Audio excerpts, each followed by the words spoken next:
इस देश में अगर किसी का सबसे ज्यादा अपमान किया है तो देश के प्रधानमंत्री ने किया है।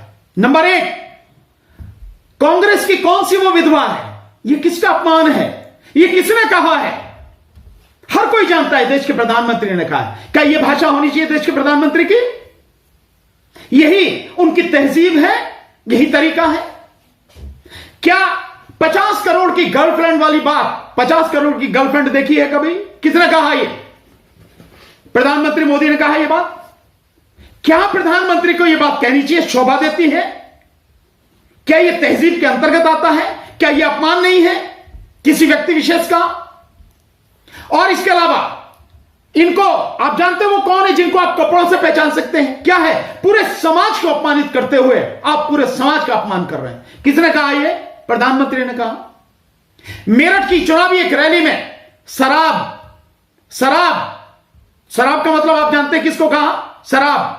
से समाजवादी पार्टी, रा से राष्ट्रीय लोकदल, शराब, से बसपा, शराब यह शब्द इस्तेमाल किया। क्या यह प्रधानमंत्री की भाषा होनी चाहिए? इसके अलावा ऐसे कितने ही मौके हैं जिस पर प्रधानमंत्री ने इस देश के लोगों का, इस देश के जनता का, इस देश का अपमान किया। ऐसे कितने ही मौके हैं। तो अपमान राहुल गांधी ने नहीं किया, लेकिन जेपी नड्डा इससे ज्यादा और क्या भी कह सकते हैं। अपमान अगर किया तो इस देश में सबसे ज्यादा अगर गंदी भाषा बोली तो देश के प्रधानमंत्री मोदी ने बोली और किसी ने नहीं। मैं कह रहा हूं कि जो सजा की गई है वो सजा बिल्कुल गलत की गई है, बिल्कुल गलत। नंबर एक, गलत क्यों की गई है? ये जो भी कुछ हुआ, ये हुआ कर्नाटक में, कोलार में। एक तो जुरिडिक्शन नहीं बनता यहां का। दूसरी बात, जो सेक्शन 499 भारतीय दंड संहिता आईपीसी का सेक्शन 499 जिसमें डिफेमेशन यानी मानहानि की परिभाषा दी गई है, उससे पढ़ा जाए। सेक्शन 500 यानी 500 जिसमें मानहानि के केस में सजा है उसको।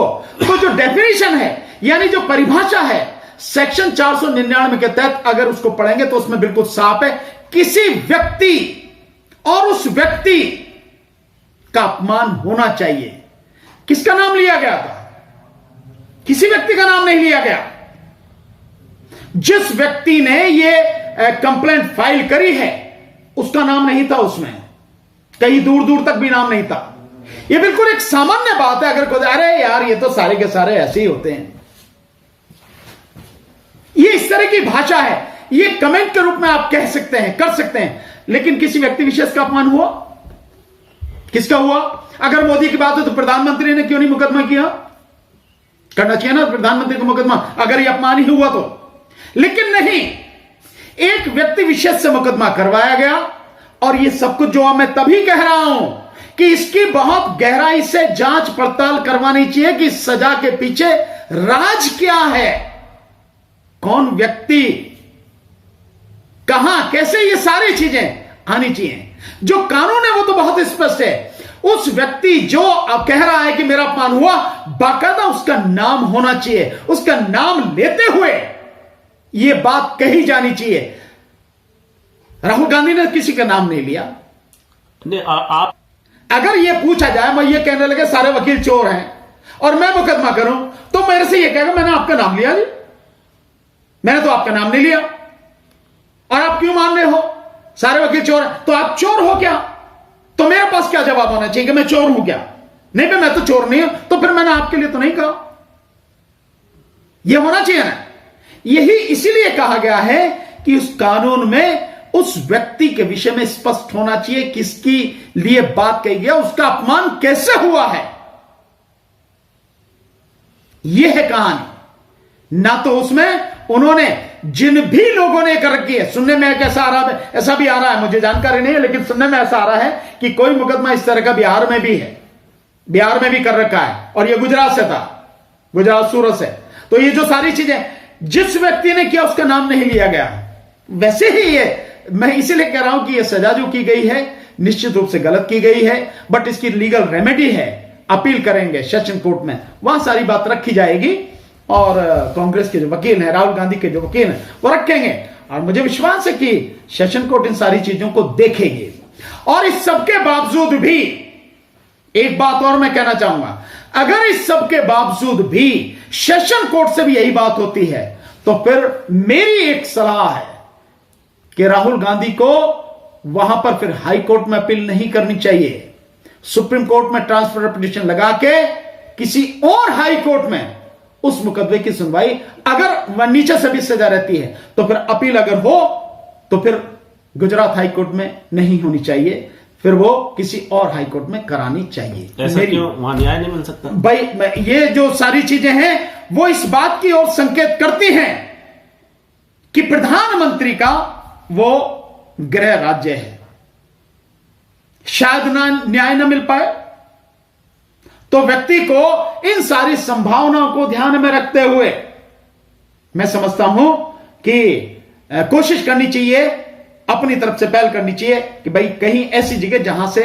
निष्पक्ष फैसला कोर्ट का आ सके, निष्पक्ष होकर कोर्ट फैसला दे और उन्हें न्याय मिल सके, ऐसा होना चाहिए। भानु प्रताप जी, फिलहाल राहुल गांधी की सदस्यता रद्द कर दी गई है। अब सवाल ये उठाए जा रहे हैं कि राहुल गांधी जी जिस तरीके से बेबाकी से सदन के अंदर सवाल पूछ रहे थे, सड़क पे जब चलते थे तो सवाल लगातार जो है सत्ता पार्टी से लगातार बार बार पूछते थे।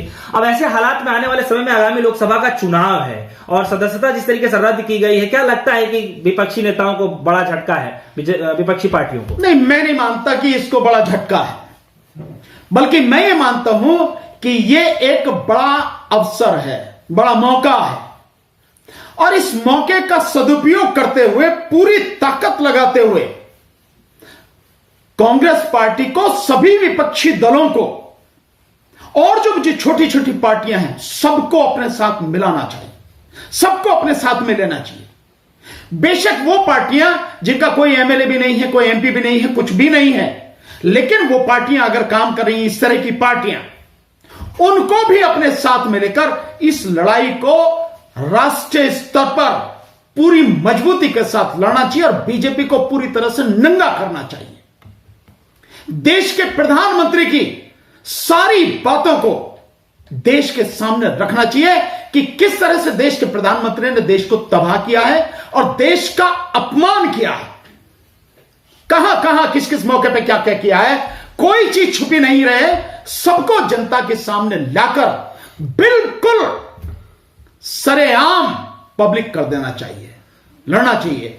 तो मैं तो इसको एक मौका मानता हूं और मैं ये मानता हूं कि ये जो कार्रवाई की गई है, ये निश्चित रूप से जो भारत जोड़ो यात्रा, उसके बाद जो राहुल गांधी की ताकत बढ़ी और वो जो लेबल लगाया था, वो लेबल बीजेपी ने वो हट गया और अब एक संघर्षशील नेता की जो उनकी छवि बन रही है, और जिस तरह से वो सवाल पूछ रहे हैं, निश्चित रूप से उन सब से बुरी तरह से घबराई हुई है। और सबसे ज्यादा घबराहट जो मुझे लगता है, न केवल जो पहली यात्रा हुई है, इससे भी है कि जो दूसरी यात्रा कही जा रही है कि जो पूर्व से पश्चिम की तरफ होगी या पश्चिम से पूर्व की तरफ जो होगी, अब दक्षिण से उत्तर की तरफ हुई थी, और दूसरी जो होगी भारत जोड़ो यात्रा की जो बात हो रही है, मैं समझता हूं उससे बुरी तरह से घबराई हुई है, और कि किसी तरह से ये यात्रा ना हो जाए, क्योंकि पूरी तरह से देश का माहौल बदल सकता है।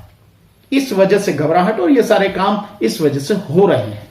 सर, राहुल गांधी की संसद सदस्यता रद्द होने के बाद पश्चिम बंगाल की मुख्यमंत्री ममता बनर्जी ने भी जो है इस पर टिप्पणी किया है और वो कह रही है कि पीएम मोदी के न्यू इंडिया में विपक्षी नेता बीजेपी के निशाने पर है, जबकि आपराधिक पृष्ठभूमि वाले बीजेपी नेताओं को मंत्रिमंडल में शामिल किया जा रहा है। सच कहा है उन्होंने, ममता जी ने बिल्कुल सच कहा है, इसमें कोई शक नहीं है।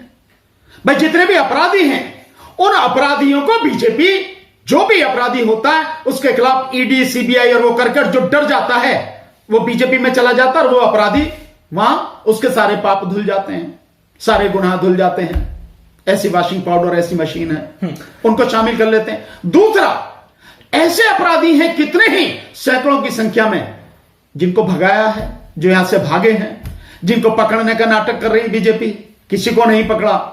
चाहे 14,000 करोड़ के घोटाले वाला आपका नीरव मोदी हो, और चाहे आपका 13,000 करोड़ के घोटाले वाला मेहुल चौकसी हो, चाहे ललित मोदी हो, चाहे माल्या हो, एक नहीं है, कितने हैं। आप लिस्ट देखिए सर इसी भाषण की वजह से तो उनको सजा मिली है। किनको सजा मिली है? राहुल गांधी को 2 साल के लिए। भाई आप देखिए, बहुत सिंपल सी बात है। बीजेपी और बीजेपी क्या, बीजेपी का मतलब है मोदी। प्रधानमंत्री मोदी के अंदर भयानक रूप से घबराहट है, और ये जिस तरह के सारे कदम उठाए जा रहे हैं, ये उसी घबराहट का एक नतीजा है, परिणाम है उसका। ये सारी चीजें हैं, तो इसमें कोई ऐसी बात नहीं है। ममता जी का बिल्कुल कहना सही है, ये सब कुछ हो रहा है। वैसे भी बीजेपी, मोदी राज में बीजेपी जितने भी अपराधी तत्व हैं, उनका एक गढ़ बनती चली जा रही है। लेकिन सर राहुल गांधी जी बार बार ये सवाल उठा रहे थे कि जो है लोकतंत्र जो है खतरे में है, लोकतंत्र के साथ मजाक किया जा रहा है, बोलने की आजादी छीनी जा रही है, माइक ऑफ कर दिया जाता है, लोकतंत्र का बार बार जब जिक्र करते हैं, और उसके बाद ही जो है सर अब ये देखने को मिल जाता है। भाई पार्लियामेंट के प्रोसीडिंग्स पिछले कुछ समय से जो आप देख रहे हैं, उसे कौन नहीं चलने दे रहा? यह बिल्कुल साफ जाहिर है कि उसे सत्ता पक्ष नहीं चलने दे रहा। भारतीय जनता पार्टी जो है वो नहीं चलने दे रही, और बार बार माफी की बात को लेकर हंगामा कर रही है, जिसकी वजह से संसद की कार्रवाई चाहे लोकसभा में हो चाहे राज्यसभा में हो, लगातार स्थगित हो रही है। पहले आप उनका माइक ऑफ कर देते हैं, देन उसके बाद में बोलते हैं, तो आप लोकसभा की कार्रवाई से उनके सारी जो स्पीच है, जो सवाल है, आप उनको एक्सपंज कर देते हैं, हटा देते हैं उनको, और इसके बाद आप वो बोला नहीं तो जैसे ही वहां से फैसला आया तुरंत आपने सदस्यता रद्द कर दी, क्योंकि संसद में जो भी बोला जाएगा रिकॉर्ड होगा। हालांकि संसद में जो भी वो चाह रहे हैं उसे रहने देते हैं उसके रिकॉर्ड में, जिसको चाह रहे हैं वो हटवा दे रहे हैं। ये स्थिति हो रही है, तो मैं समझता हूं इसमें क्या दिक्कत है। सड़क पे बोलना चाहिए, बाहर आके बोलना चाहिए। भाई बेल तो उन्हें मिली गई, राहुल गांधी को बेल तो मिल गई, सेंटेंस तो सस्पेंड हो ही गया 1 महीने के लिए, और निश्चित रूप से ये जब अपील में जाएंगे तो सेशन कोर्ट से निश्चित रूप से सेंटेंस जो सस्पेंड होगा उन्हें बेल मिल जाएगी। जब तक मुकदमा चलेगा चलने दे, कोई फर्क नहीं पड़ता।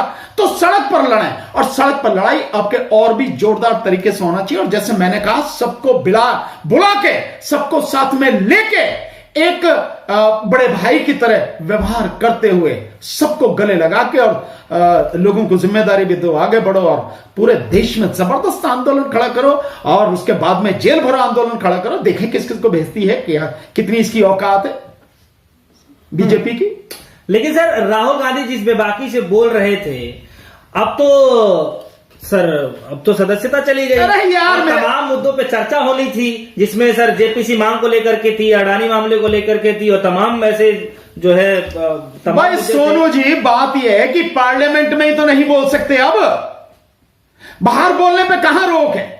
सदस्यता जाने से आप बोल नहीं सकते, ये कहां है? बाहर बोल सकते हैं, खूब बोलो आप, बल्कि खुला मैदान है, खूब खुले मैदान में पूरी दुनिया को बताओ, पूरी दुनिया को दिखाओ, बताओ। मैं तो कह रहा हूं सरकार को नंगा करो, उसकी हर स्कीम, मोदी के हर कदम जो उसने उठाया, मोदी द्वारा किए गए हर घोटाले, हर बेईमान को जिनको उन्होंने संरक्षण दिया, हर चीज को पब्लिक के सामने नंगा करो ना, दिखाओ पब्लिक के सामने, पता लगेगी। रही बोलने की बात, बोलने की तो हम भी कितने समय से बोल रहे हैं, हम तो शायद उनसे ज्यादा ही बोल रहे होंगे, लगातार बोल रहे हैं, बोलने की नहीं बोल रहे हैं। लेकिन भाई ठीक है, वो मेंबर ऑफ पार्लियामेंट है, उस घराने उस पार्टी से रहे हैं, तो उनकी बात को ज्यादा महत्व दिया जाता है, शायद हमारी बात को इतना महत्व नहीं दिया जाता। नहीं तो सरकार के खिलाफ हम लगातार बोल रहे हैं। सरकार की जो नीतियां हैं जन विरोधी, देश विरोधी, उनको खुला करके हम लोगों को बता रहे हैं, समझा रहे हैं, उनके खिलाफ बोल रहे हैं लगातार। अभी आप देखिए, एक मैं बता देता हूं आपको, जैसे आपको समझ में आ जाएगी, ईवीएम के खिलाफ हम कब से लड़ रहे हैं। ईवीएम के खिलाफ हम 2019 30 मई, जिस दिन मोदी सरकार ने दोबारा शपथ ली, तब से हम लगातार लड़ रहे हैं, लगातार, और एक एक चीज खोल के बता रहे हैं ईवीएम के विषय में, वीवीपैट के विषय में। और जब अब ये जो नई लाई गई है ईवीएम, जिसके लाने की बात की जा रही है, इलेक्शन कमीशन जो कर रहा है, रिमोट कंट्रोल से चलने वाली जो ईवीएम है, उसके विषय में भी हमने उसी समय बात की थी, जनवरी में जब लाने की बात हो रही थी, हमने तब भी ये सारी बात की थी।